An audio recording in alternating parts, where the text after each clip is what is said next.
ہی اللہ نے اپنا منہ ڈالا ہے، مولا کائنات نے لیٹے لیٹے اپنے دونوں انگلیوں کو آگے بڑھایا، کلہ اندر میں ڈالا اور کلہ اندر میں ڈال کر جو کھینچا ہے تو اندر کے کلے کے دو ٹکڑے ہو گئے، بازو میں پہلو میں گر گیا۔ ماں باہر سے گھر میں آئی، اب تو یہ منظر دیکھا، ماں نے اپنے بیٹے کی شجاعت کو دیکھ کر بے اختیار کہا ہے انت حیدر، یہ میرا بچہ تو حیدر ہے، یہ میرا بچہ تو حیدر ہے۔ 10 سال کی عمر میں ماں نے کلہ اندر کو چیرتے ہوئے دیکھا تو اپنے بیٹے کو حیدر کہہ دیا۔ اگر یہی ماں 2 انگلیوں پر باب خیبر دیکھ لیتی،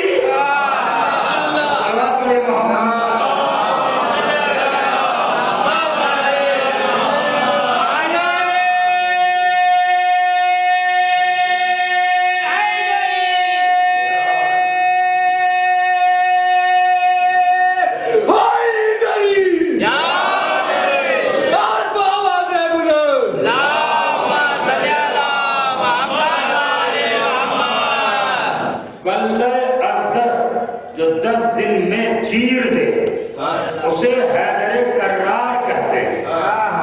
معیار ختم ہوا، عرب میں کھلبلی مچ گئی، لوگ حیران پریشان ہو گئے، یہ کیا قیامت آ گئی؟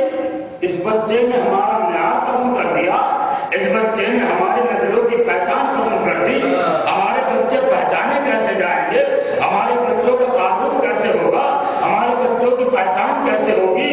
لوگ پیغمبر اسلام کی خدمت میں آئے، اے اللہ کے رسول، آپ کے بھائی نے قیامت کر دی ہے، آپ کے بھائی نے ہمارا معیار ختم کر دیا ہے، تو نسلوں کو پہچانتا تھا۔ پیغمبر کے لبوں پر مسکراہٹ آئی، لوگوں نے پوچھا اللہ کے رسول ہم پریشان ہیں آپ مسکرا رہے ہیں، ہم پریشان ہیں آپ مسکرا رہے ہیں، کہ تم اپنے آپ کو جان کر پریشان ہو، میں ماضی کو دیکھ کر مستقبل کو دیکھ کر مسکرا رہا ہوں۔ اب تم اتنا سن لو کہ عارضی معیار ختم ہو گیا ہے، دائمی معیار آ چکا ہے۔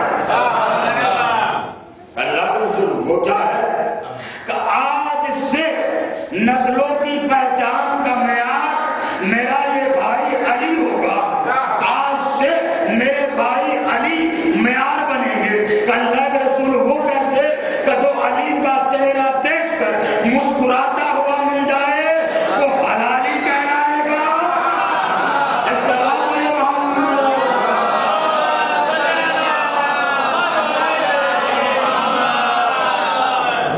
معیار مکمل دیا، معیار کامل دیا۔ اے عزیزان گرامی، آج 15ویں صدی کا آغاز ہو چکا ہے، آج ملائے کائنات نہیں ہے، آج ملائے کائنات ہماری نگاہوں کے سامنے موجود نہیں ہے، لیکن مسئلہ تو اپنی جگہ پر ہے۔ نسلوں کی پہچان تو چاہیے، لوگوں کو تو پہچاننے کی ضرورت ہے کہ پہچانا کیسے جائے۔ تو پیغمبر نے کہا میں قیامت تک کی بات کرتا ہوں، کبھی زمانوں کے حدود میں بات نہیں کرتا۔ شریعت محمد مصطفیٰ کو اٹھا کر دیکھ لیجیے، جتنے احکامات شریعت ہیں وہ زمانے کی قید میں نہیں ہے، جب سے لازم ہوئے تب سے قیامت تک کوئی زمانے کی حد میں نہیں ہے، قیامت تک کے لیے۔ تو اب میں اگر تمہیں معیار دوں گا تو کیا تمہیں وقت کے ساتھ دوں گا، زمانے کی قید میں دوں گا، لمحات میں دوں گا؟ نہیں، معیار کو تمہیں میں قیامت تک دے رہا ہوں۔ میں کہوں گا اے اللہ کے رسول، آج علی کا چہرہ نگاہوں کے سامنے نہیں ہے، آج علی ہمارے درمیان میں موجود نہیں ہے، پہچان کیسے ہوگی؟ تو پیغمبر اسلام نے صحابہ کے مجمع میں جب سوال کرنے والوں نے کیا تھا تو پیغمبر اسلام نے ارشاد فرمایا تھا کہ میرے بھائی علی کا ذکر قیامت تک نسلوں کی پہچان رہے گا۔ علی کا ذکر کر کر دیکھ لینا، علی کے نام پر اگر چہرے پر خوشی ہے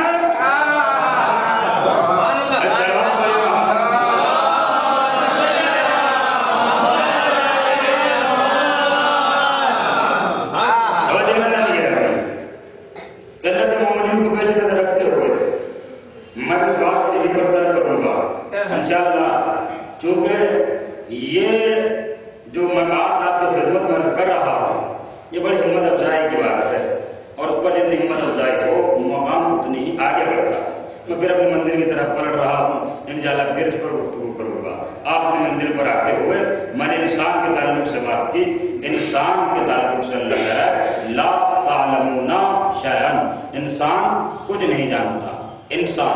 انسان کیا ہے؟ انسان تین شے کا مجموعے کا نام انسان ہے۔ کیا ہے؟ جسم ہے، کیا ہے؟ روح ہے، کیا ہے؟ عقل ہے۔ تین چیزیں ہیں انسان کے پاس۔ دنیا میں جو بھی انسان آتا ہے تین چیز لے کر آتا ہے۔ کیا لے کر آتا ہے؟ جسم لے کر آتا ہے۔ کیا لے کر آتا ہے؟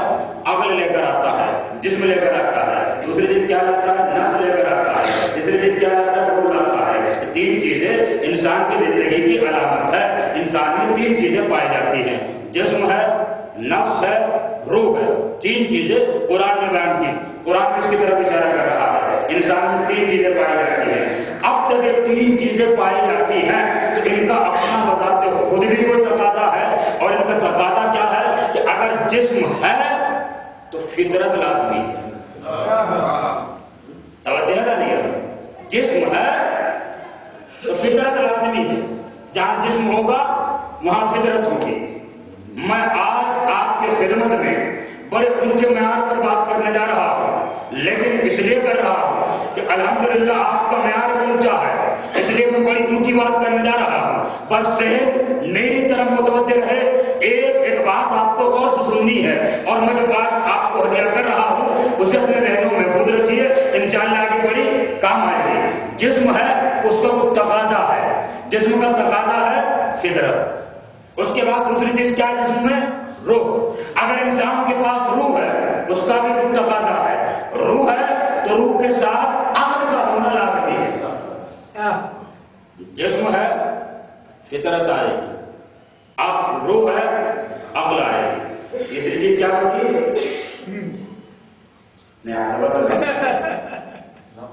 نفس۔ سلوات پڑھے محمد علیہ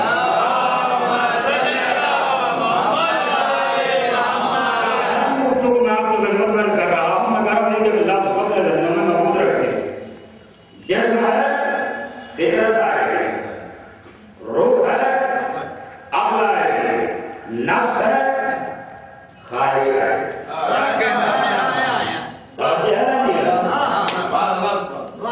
نفس ہے خواہش آئے گی۔ تین چیزیں لازمی ہے، جسم ہے، نفس ہے، روح ہے، ان کے اپنے تقاضے ہیں۔ اگر انسان کے پاس فطرت ہے اس کا اپنا تقاضا ہے، اگر انسان کے پاس عقل ہے اس کا اپنا تقاضا ہے، اگر انسان کے پاس فطرت ہے اس کا اپنا تقاضا ہے۔ سب کے اپنے اپنے تقاضے ہیں۔ اللہ نے انسان کو اشرف المخلوقات بنایا ہے، اشرف المخلوقات۔ حالانکہ انسان کے لیے خدا قرآن اور اللہ یہ کہہ رہا ہے انسان خطاؤں کا مجموعہ ہے۔ انسان خطاؤں کا مجموعہ ہے۔ اچھا کیا صرف اللہ نے آپ کو ہمیں پیدا کیا؟ نہیں، اللہ نے انسانوں سے زیادہ فرشتے پیدا کیے۔ اگر آپ سے وجہ پوچھیں کیوں پیدا کیا تو میں یہی کہوں گا اللہ انسانوں کا محتاج بننا ہی نہیں چاہتا۔ سلام علیکم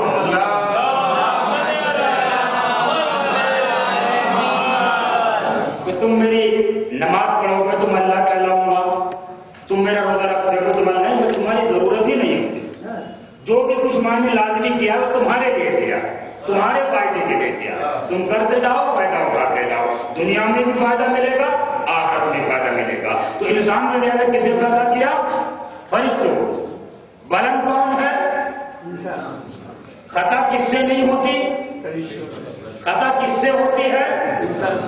اور اس انسان سے خطا ہوتی ہے، اسے اشرف المخلوقات بنایا جس سے خطا نہیں ہوتی، جس سے خطا نہیں ہوتی، اسے انسان کے ماتحت رکھا ہے، وہ انسان کے ماتحت ہے۔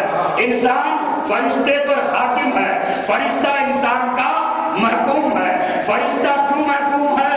انسان کیوں حاکم ہے؟ اس لیے کہ انسان کو تین چیزیں دی ہیں، فرشتے کو دو چیزیں دی ہیں۔ بہت بڑی بات ہے۔ انسان کو تین چیزیں دی، فرشتے کو دو چیزیں۔ کیا ہے؟ فرشتے کے پاس عقل ہے، اس کے پاس خواہش نہیں. یہ جو بڑی منزل میں آپ کی خدمت پر کر رہا ہوں، میں نے کہا کہ ایک ایک لفظ آپ اپنے ذہنوں میں محفوظ رکھیں اور انشاءاللہ آپ کو بڑا کام آنے والا ہے. فرشتہ اور انسان یہ دو مخلوق ہیں. انسانوں سے زیادہ اللہ نے فرشتوں کو پیدا کیا. پھر اپنی بات کی طرف پلٹتے ہوئے، فطرت کا اپنا تقاضا ہے، عقل کا اپنا تقاضا ہے، خواہش کا اپنا تقاضا ہے. شاید وقت مجھے اتنی اجازت نہ دے کہ میں تفصیلات عرض کروں، سمیٹ کے آپ کی خدمت میں عرض کروں گا. فطرت ہے نا، فطرت کا اپنا تقاضا ہے. اور یہ خدمت میں اور آپ کو جملہ کر دوں، ایک ہوتی ہے فطرت، ایک ہوتی ہے عادت. فطرت کبھی بدلتی نہیں، عادت روز پیدا ہوتی ہے، روز بدلتی ہے. فطرت کبھی بدلتی نہیں. اسی لیے کہا جاتا ہے نا عقل کا بگڑا ہوا ہے. جو کہا جاتا ہے یہ فطرت کا بگڑا ہوا ہے. فطرت کے بگڑے ہوئے کبھی نہیں سدھرتے. ہاں عادت اگر بری پڑ گئی تو اسے چھوڑا جا سکتا ہے. فطرت الگ ہے، عادت الگ ہے. فطرت کبھی انسان کی بدلی نہیں جا سکتی، عادت بدلی جا سکتی ہے. فطرت کبھی بدلی نہیں جا سکتی، عادت بدلی جا سکتی ہے. فطرت کبھی بدلی نہیں جا سکتی، عادت بدلی جا سکتی ہے. پیغمبر اسلام ارشاد فرماتے ہیں کل مولود یولد علی الفطرۃ الاسلام.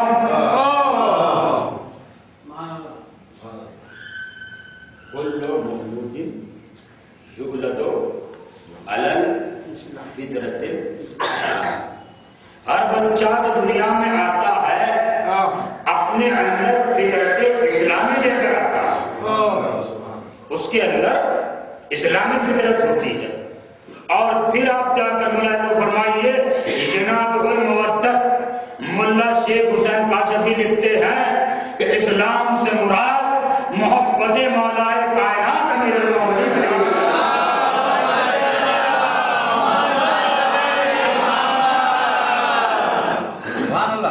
فطرت انسان کے پاس ہوتی ہے. جناب المودت نے کیا کہا؟ فطرت کیا چاہتی ہے؟ علی کی محبت. اس کے بعد کیا ہے؟ عقل. ایک جملہ میں آپ کو سچ بتا رہا ہوں، بڑا ہی تفصیل چاہ رہا ہوں اور بس میری مجبوریاں ہے. عقل کیا ہے؟ عقل کو حجت باطنی کہا گیا، عقل کو رہنما کہا گیا، عقل کو ہادی کہا گیا، عقل کو اچھے برے میں تمیز پیدا کرنے والا کہا گیا، عقل کو راستہ بتانے والا کہا گیا، عقل کو دوست کہا گیا، عقل کو مونس کہا گیا.